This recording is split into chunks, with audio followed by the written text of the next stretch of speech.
Alrighty, hello ladies and gentlemen, welcome to the show, Serving Nerve, where we talk about whatever we want, and today we're going to be going through Redpill TikTok cringe compilations. We're just going to see what they have to say, and yeah.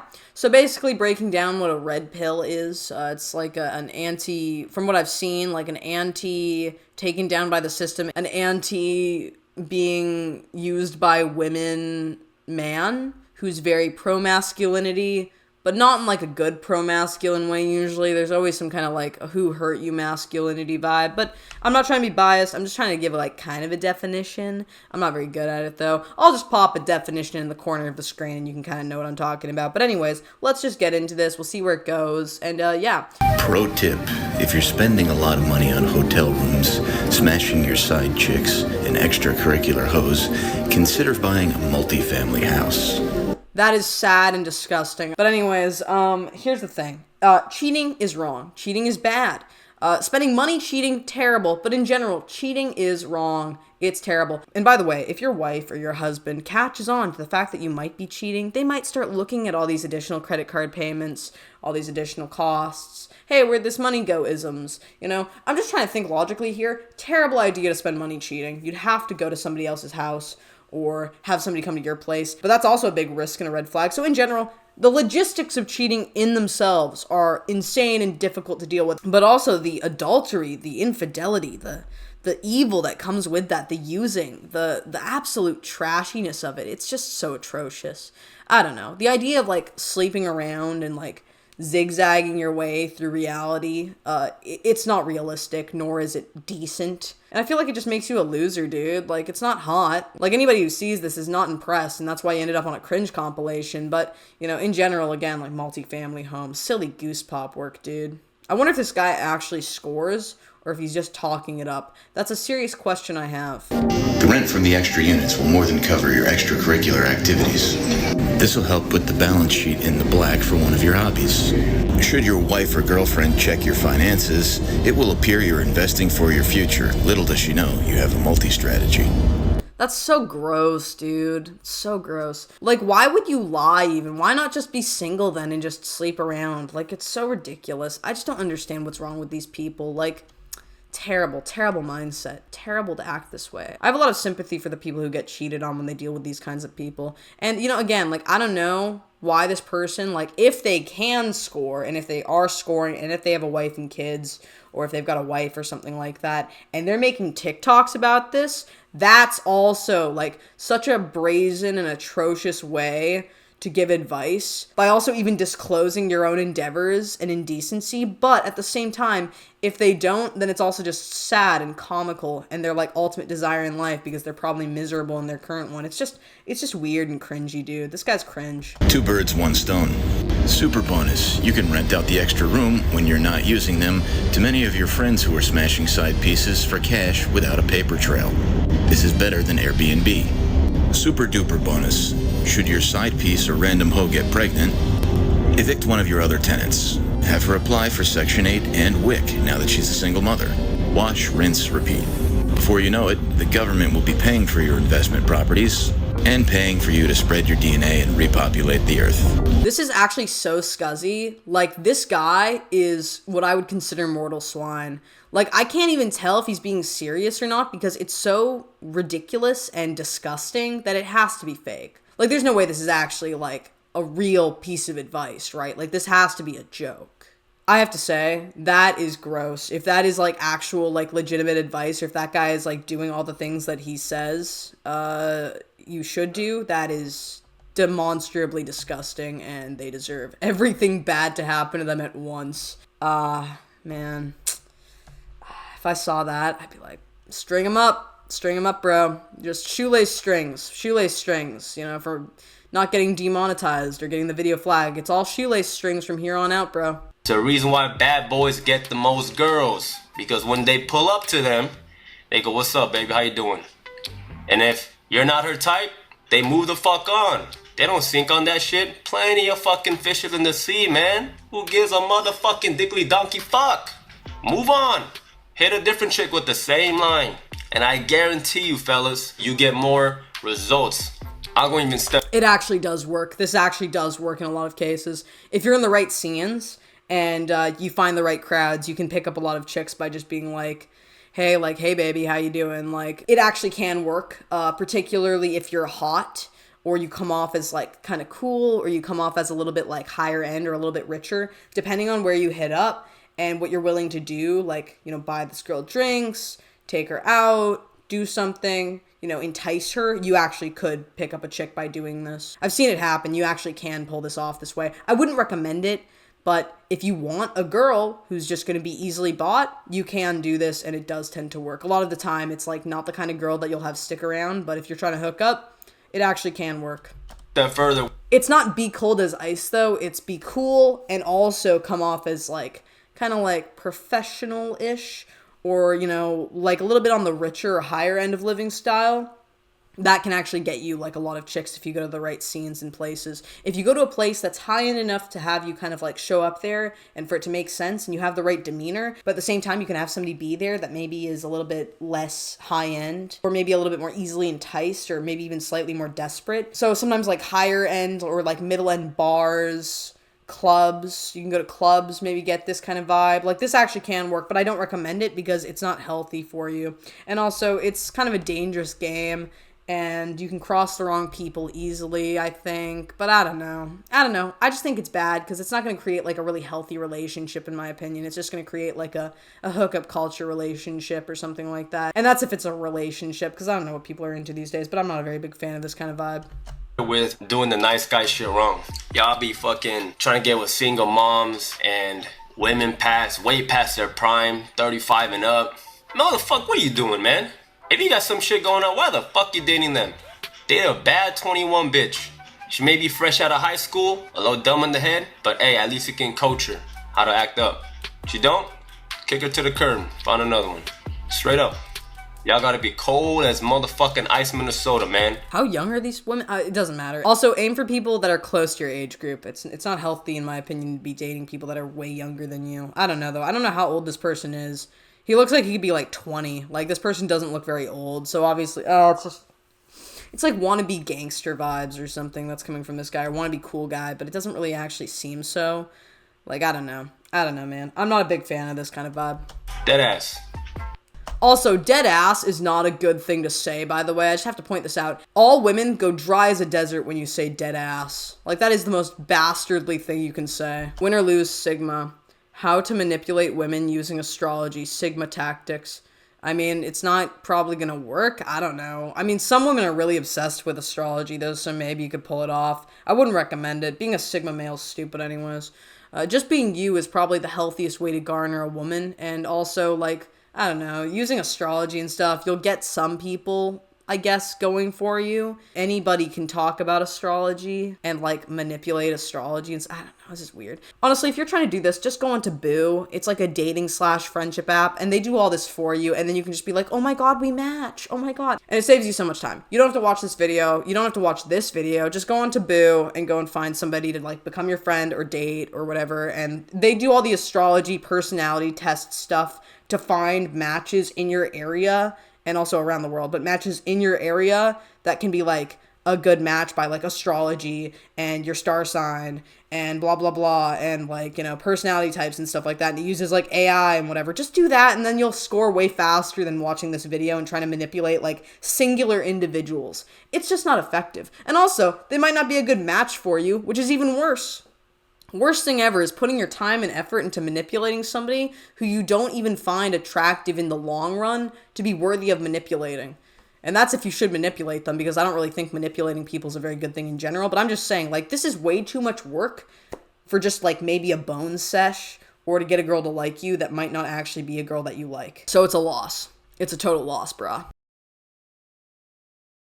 Women are becoming more masculine because men are becoming weaker. As more and more men are chemically... Okay, I'm not trying to be weird, but I'm decently masculine as a woman.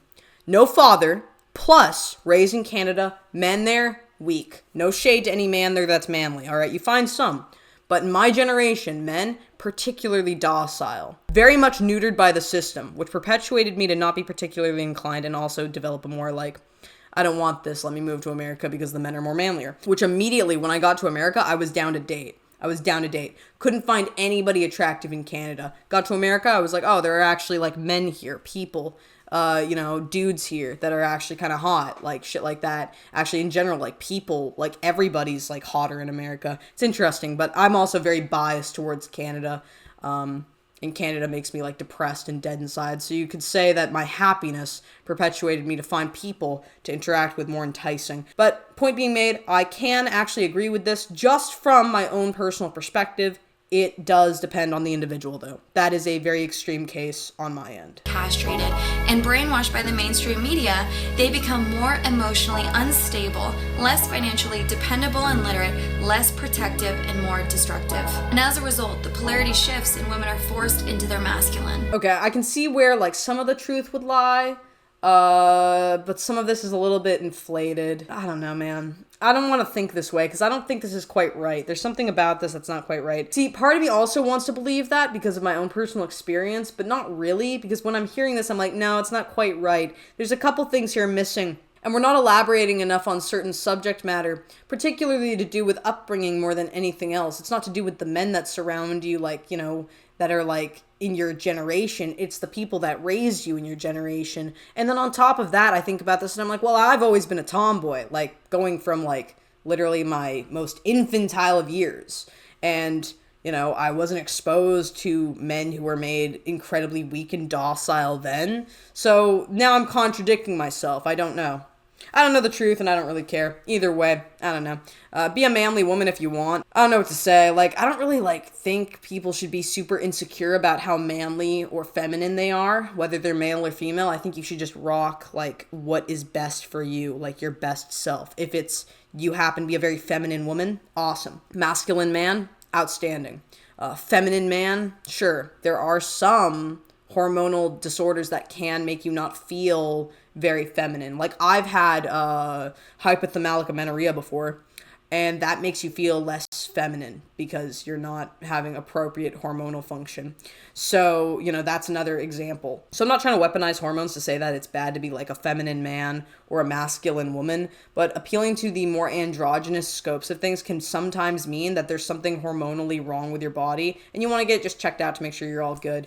But a lot of the time also it's just individualized experience, so I don't know, man. I don't really think there's anything wrong with any of this. Just rock your own self. Polarity into the masculine is built on survival mode, a lack of protection, and hateful ideology implanted by mainstream media and our peers. It doesn't help that Rockefellers intentionally funded women's liberation to take women out of the home and set this insane standard that women need to be providers and nurturers, unrealistically, mind you. And as a result, women have to compensate for men's lack of leadership, honor, and accountability, and are unable to fully relax into our feminine. Personally, I've never thought to be more feminine or wanted to be more feminine, even though I'm now relaxed and living a very stable life. So I don't know, man. I mean, as stable as it gets, but so I don't know. I hear a couple of points and I'm like, oh, I can see that, and then it starts getting crazy and whatever. So I don't know.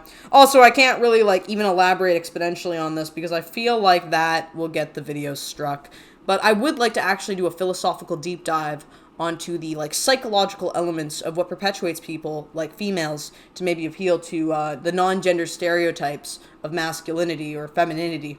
Same with males. It would be very fascinating. I really wonder what upbringing would have to do with a lot of that as well. So, in general, I'm not even upset by this or one way or the other. I just kind of want to expand on it. But I am also insane, so don't take my ignorant judgments or this other person's claims without a grain of salt. I don't know. I'm just spitballing. And I am a human-sized spitball, so I do that a lot. Here's the dating ranges of women by age. So 18 to 22 is their college stage. At this point, they're into doing really strange stuff, sexually and non-sexually, even stuff like witchcraft. They do weird things with sage candles and stuff. They're into just being as odd as possible. They're going to grow their armpit hair out and get a bull nose ring and all that goofy stuff, tattoo weird things on their body. So 22 to 28 is the marry and have kid years. This is when they're going to be as trad con as possible and just try to have the standard white picket fence, tire swing type marriage and bust out as many kids as possible like an amusement park. Okay, I'm going to interrupt. The first one being like, you know, hitting the stereotypical, like, I don't know, SJW leftist type vibes, like, you know, all the stuff this guy was saying, which I would connotate with being like SJW leftist, but also like more sexual promiscuity and things like that. I feel like that kind of behavior can hit you at any age. Based on your lifestyle changes, the situations that you've been in, like the biases that you built, or the changes in your perception that happen over time. Like, I've seen 35-plus-year-olds do the same things that these 22-year-olds and 18-year-olds do. So I don't really believe that. But yes, I think that the trad kind of wife vibes, the wanting to settle down vibes, I think that those do hit you between, like, 20s, you know, mid-20s. This person's saying 22. I think that's kind of young, but I don't know. But I've seen a lot of the content, trad wife-esque, hitting from 20s to 30s. 20s to 30s. Because a lot of the people in their 40s, 50s, and 60s know that that's not always quite the best execution. Like, it doesn't always work. You know, a lot of these girls, like, they have this delusional perspective, like, yeah, it won't work, and I'll be like the housewife and all this stuff. And a lot of the time, like, it's not as easy as it looks. Like, popping out kids and not having any financial input and doing all this stuff, and then having one income source, you know, and the guy being the income source, and he's the breadwinner, and he makes all the rules and stuff. It's nice on paper, but then it gets weird. Sometimes it gets weird. So, you know, again, it's not all sunshine and rainbows, and I feel like people in the older generations understand that, and the people in the younger generations want nothing to do with that. So, I don't know. So 28 to 35, I would say, is the divorce saga.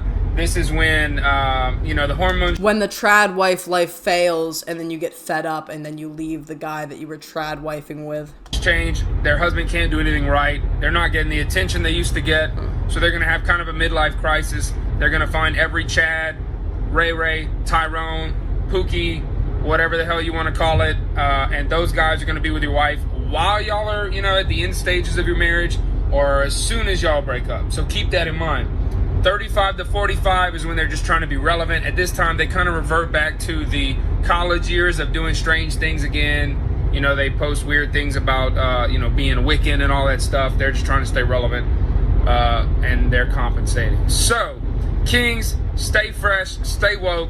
And what was the point of this? It's like, kings, stay fresh, stay woke, but you're making an entire joke of the idea of dating any woman because you've made all of them sound, by age range, completely unenticing.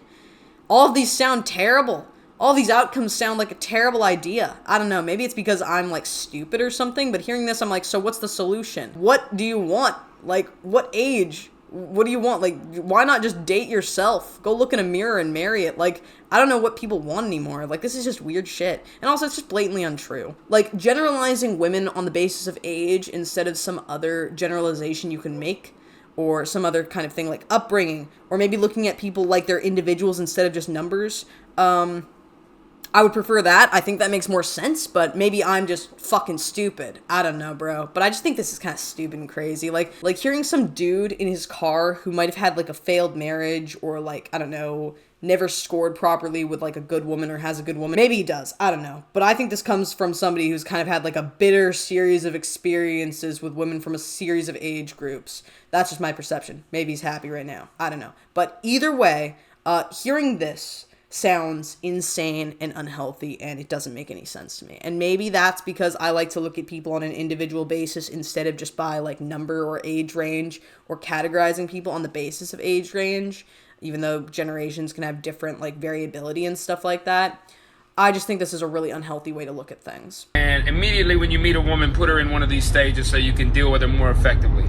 It's not effective. Like, I don't understand. Like, you shouldn't categorize people's personalities on the basis of age, range, and number like this. Like, oh yeah, 18 to 22 and 35 plus are going to be Wiccan, but, you know, 22 to 28, they might want to be a trad wife, and 28 to 35, they're probably going to cheat on me. So what's the age range that I want? Like, it's not a healthy way to think. It's really not a healthy way to think. Stereotyping people on the basis of age is not a healthy way to think. So I wouldn't recommend this. I think it's going to lead you down a bad path, but that's just my personal opinion.